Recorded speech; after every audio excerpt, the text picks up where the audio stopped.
Well, welcome to the 700 Club.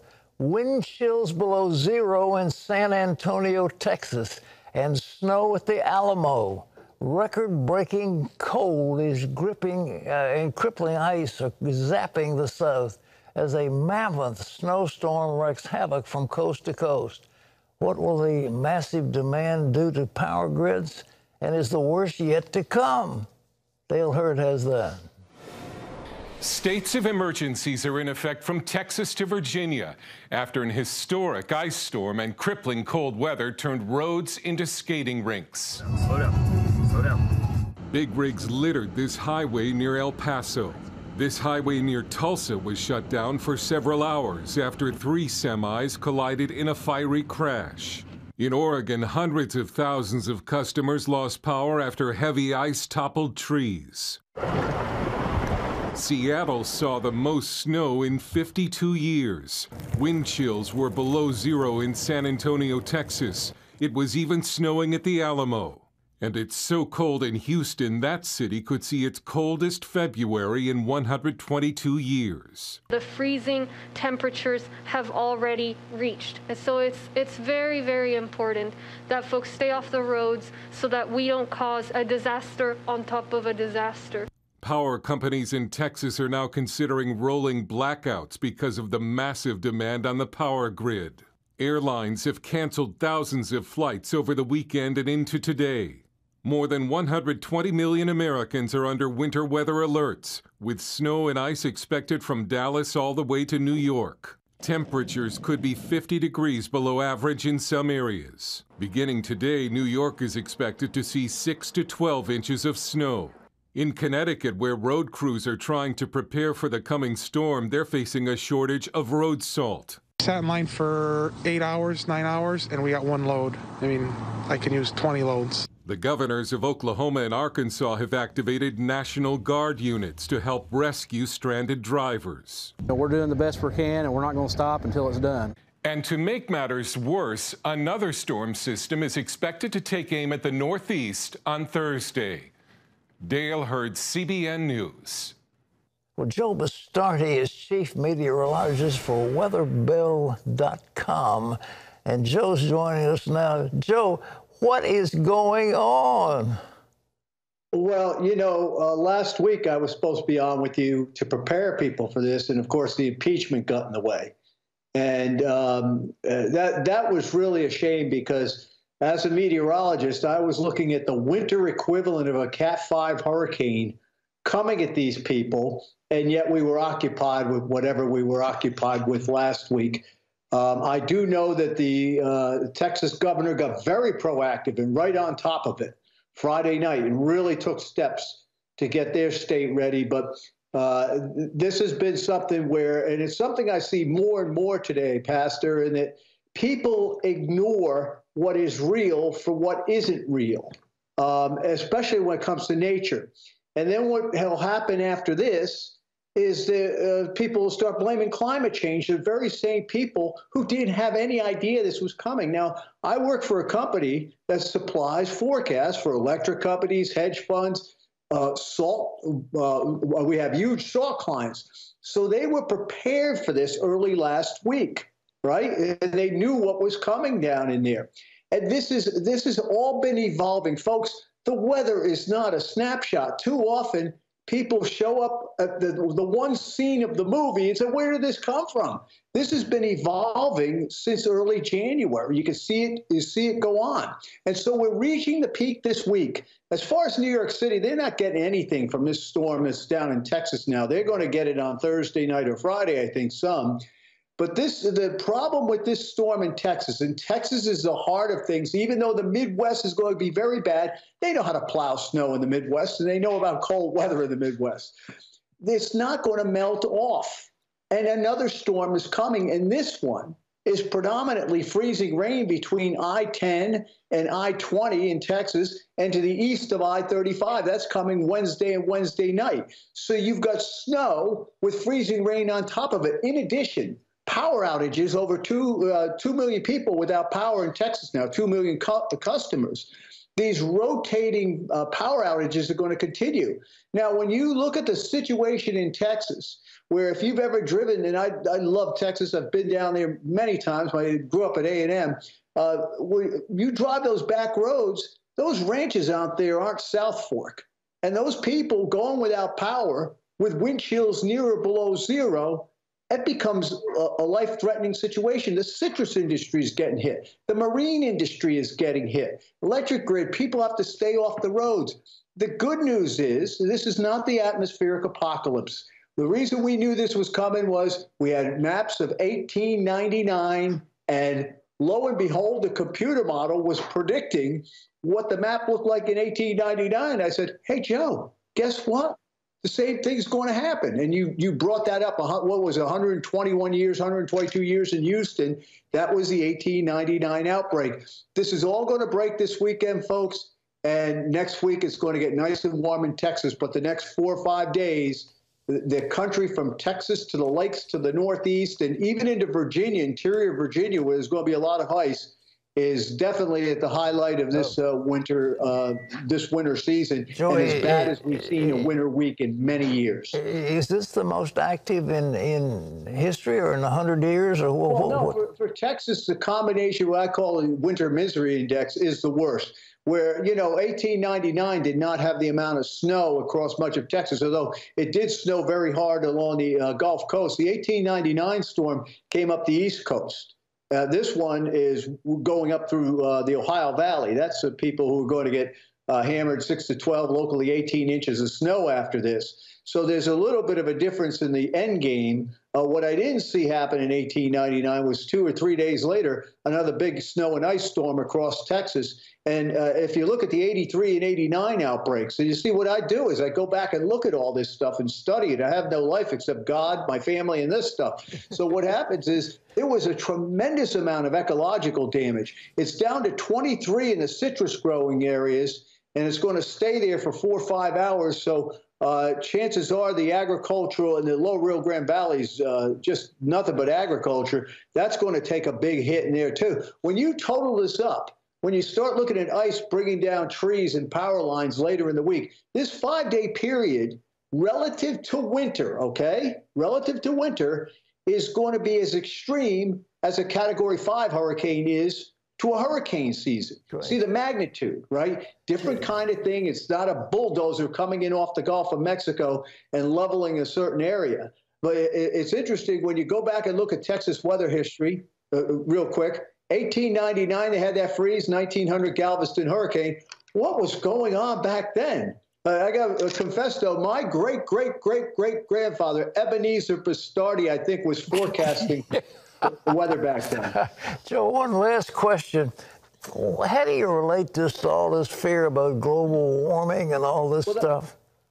Well, that's what I was going to say. First of all, it's happened before. That's how come we picked it up in my company so quick. What I do is I got this pretty face and I'm on TV with you, Pastor, but that's not what I really do, okay? I forecasted the long range for companies. So if you know what happened yesterday, you know what's going to happen tomorrow, or you have only God knows tomorrow, but you have an idea.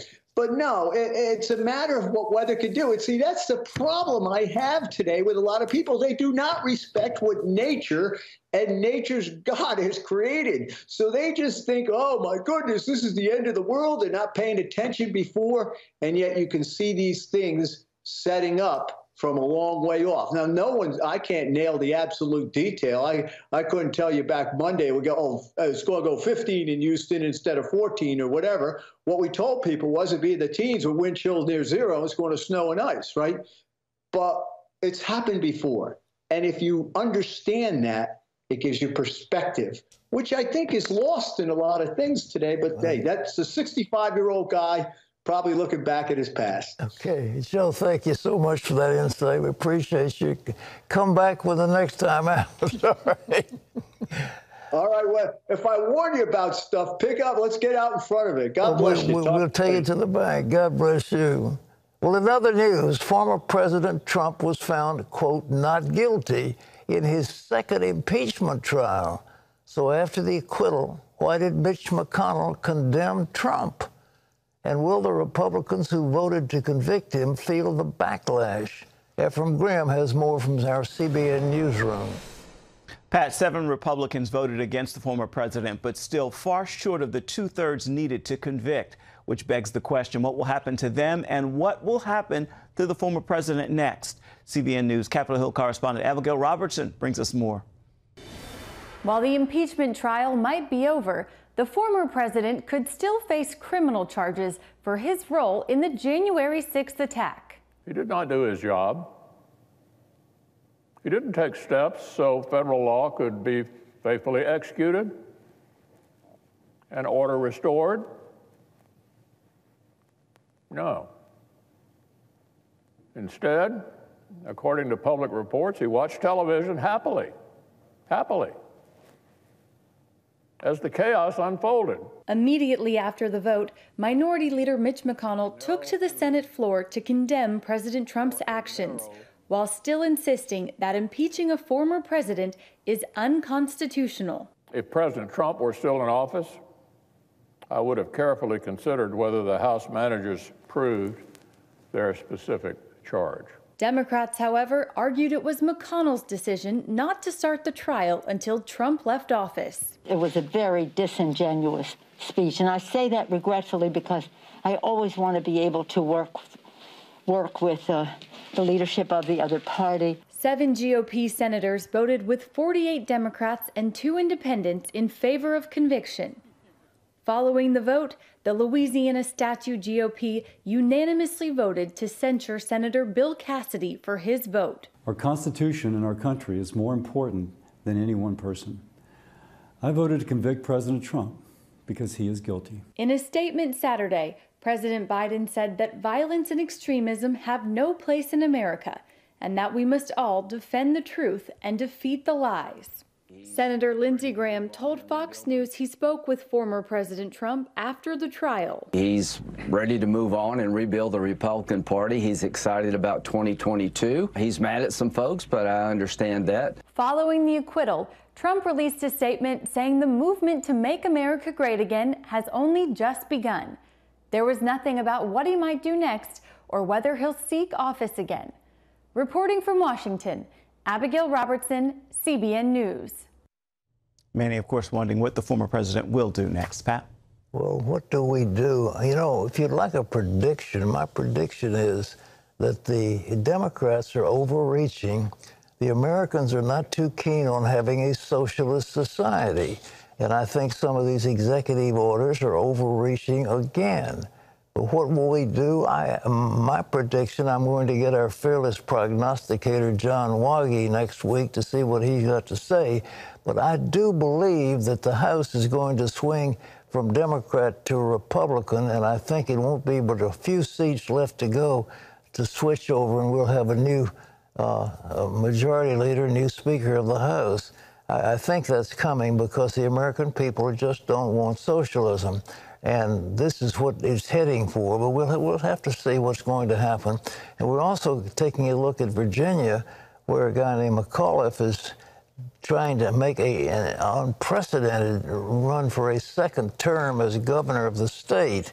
They can't do it in successive times, but they can come back and take a time off. And I think that we keep our eyes on the state of Virginia, which has flipped so dramatically into the Democrat orbit, and then which it used to be so firmly conservative. We'll see what happens, and we'll have some reports on that coming up. Ephraim, what do you got next? Pat, more progress in the fight against the coronavirus. New cases continue to drop across the United States. Yesterday, nearly 72,000 new cases were reported. That's down from a high of 225,000 daily cases last month. And more states are beginning to ease restrictions. In New York, indoor dining at restaurants is resuming at 25% capacity. In Washington state, gyms and movie theaters are now open. However, the head of the CDC warns Americans still need to take precautions. We are nowhere out of the woods, and as you note, if we relax these mitigation strategies with increasing transmissible variants out there, we could be in a much more difficult spot. As to schools reopenings, critics say the CDC's recently released guidelines to resume in-school learning are too strict. Turning overseas to Japan, where people are cleaning up after a strong 7.1 magnitude earthquake hit the island this weekend. The powerful quake shook the area near Fukushima for about 30 seconds, leaving about 1 million homes without power and at least 48 people injured. The National Meteorological Agency says the earthquake was an aftershock of the 9.0 quake that hit in the same area nearly a decade ago. That quake triggered a tsunami that led to a meltdown at a nuclear plant and the deaths of nearly 16,000 people. That plant has been evacuated and is being inspected for damage. Pat? Well, you know, what's happened is a lot of the building around Tokyo is based on fill. And when you have an earthquake, there's a liquefaction of that subsurface, and those buildings just collapse. And it's really a serious matter, the so-called ring of fire. But you know, when you have this kind of earthquake of 9.0 is a huge earthquake. 7.1 is a big one. But they have nuclear, and it's going to be amazing what they're going to do. Do you think we'll see some further activity because of what's happened there? Well, it just keeps on going, but this stuff is under the sea, and you remember that terrible thing that happened when they had that tsunami. It was under the ocean where it breaks, but the tectonic plates, you know, the Pacific and the Atlantic and the North American plates, they all collide, and we'll see what happens. But there it is, the so-called ring of fire. It goes all the way around. You see Tokyo is one of the epicenters. It's in Manila, it's in Indonesia, and it's down in New Zealand. So the problem we have in America is San Francisco, Los Angeles, and Seattle. So the reason there's the ring of fire is because those plates are not stable. They collide back and forth, and you have these terrible earthquakes, and we have these tsunamis, and they'll be there. We don't know what's going to happen on the West Coast, but there are many people who've forecast that something bad could happen in the Pacific Northwest.